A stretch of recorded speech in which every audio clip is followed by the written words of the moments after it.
The first thing you need to know is the difference between a gestation crate and a gestation pen. A gestation crate is a small pen that houses only one individual cell. A gestation pen is a large pen that houses 4 to 6 cells at one time. A gestation crate is a small 2 foot by 7 foot pen housing one cell. It does not allow her to turn around or have any natural movement. It kind of confines her. It's easier to monitor an individual cell in this crate. However, society thinks it's animal cruelty and inhumane to house swine in this crate due to it does affect her natural movement. A gestation pen is a large 10 foot by 10 foot, or it can be a larger pen that houses up to 4 to 6 cells at one time. It allows the cells to move around freely and naturally, allowing them to lay down, stretch out, move around. However, it's hard to monitor one individual cell at a time due to there is a large area and so many pigs in this one area. Why switch from gestation crate to gestation pens? Many animal activist groups such as PETA believe it to be inhumane. It affects the cow's natural and free movement. So many have protested against swine producers to get their attention. In the top, I have a picture of a protest going on showing a large pig in a small pen. That is showing that the pens are too small for the pigs and that they're getting bruised up and they're filthy, and that's how they interpret it. In the bottom corner, I show that a pregnant woman in protest to go vegetarian for the swine, showing that she's pregnant and in a gestation crate and how she's confined and it's not natural for her.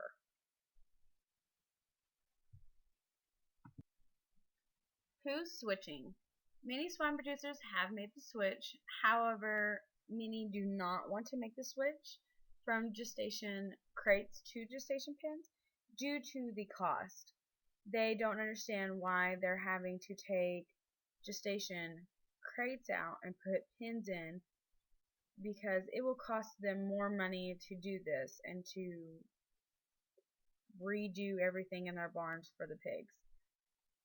However, one company is making the switch. They're called Smithfield, and they are in the process of making the switch. They plan on having all of their gestation crates removed and replaced by gestation pens, and this should all be finished by 2017.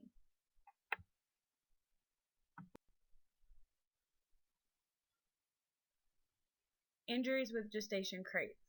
There are some injuries to the sow when being housed in a crate, but not many. The main injuries are such as body sores, because they lay for a long time on one side or the other because they are restricted. Another is joint problems, because they can either stand up or they can lay down, so they can stand for long periods of time, which this causes joint problems because they weigh so much and are confined. This can also affect performance rate. It can lower it. They also can pick up nasty behaviors due to boredom, such as the pig on the bottom. She's showing that she's bored, so she's chewing on the bar. And this can just be a nasty habit. This can damage teeth, can cause her to not gain as much as she's needing to, and overall just cause major problems.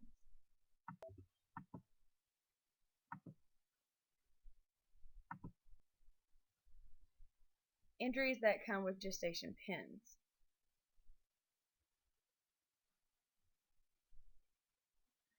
However, with the gestation pens, not many activists see what the gestation pens can cause when a whole bunch of cells are put together. they are prone for injury. Um, they're going to fight.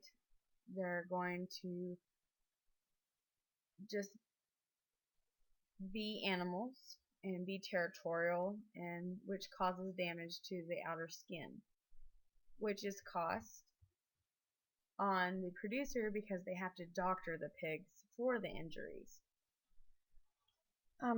There was an article I found that was written in 2007.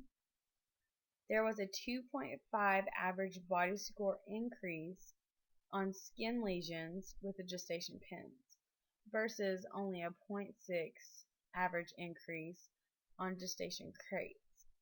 So being housed together is more prone for injury than for them being housed alone. Injuries with gestation pins. Sows are going to fight when put in a group. They're going to fight for dominancy, for food, territorial. That's just in their nature. Sows also will mount each other due to cycling, which this can cause injury to one another because they're constantly on top of each other. They can scrape each other with their feet. They can bruise the back. It just causes injury. And with the gestation crate, this was never an issue. Monitoring sows in a gestation crate. When using a gestation crate, it was very easy to monitor an individual sow, being able to monitor her health, her food intake, making sure she's getting all the nutrients she needed. Also, it was easier to monitor whether she was cycling, but one of the main reasons was due to illnesses. It costs less to doctor one sow when she becomes sick, and it's easier for you to notice it right off the bat, her being alone in a pen and you seeing her every day. However, monitoring sows in a gestation pen is harder because you have so many in a pen. It's hard to pinpoint one sow that's sick in the group. Also, if one pig is sick in the group, it costs more to doctor 4 to 6 pigs versus only doctoring one pig. And most likely, some in the pen or all in the pen will get sick because they are sharing the same area, they are drinking out of the same water, they're eating out of the same trough, they're urinating and feasting in the same area. It's just more prone for them to get sick altogether than if they were in a gestation crate alone. Cycling also is an issue with the gestation pen. Sometimes sows don't come back and cycle. It takes them longer. However, it has been beneficial that sometimes sows come back faster and cycle more quickly in a gestation pen versus a crate due to the interaction. Which one's better? It's hard to decide which is better because each has a pros and cons. The best thing is the safety and health of the animal. However, people will never be happy with the decisions some companies make for their swine production.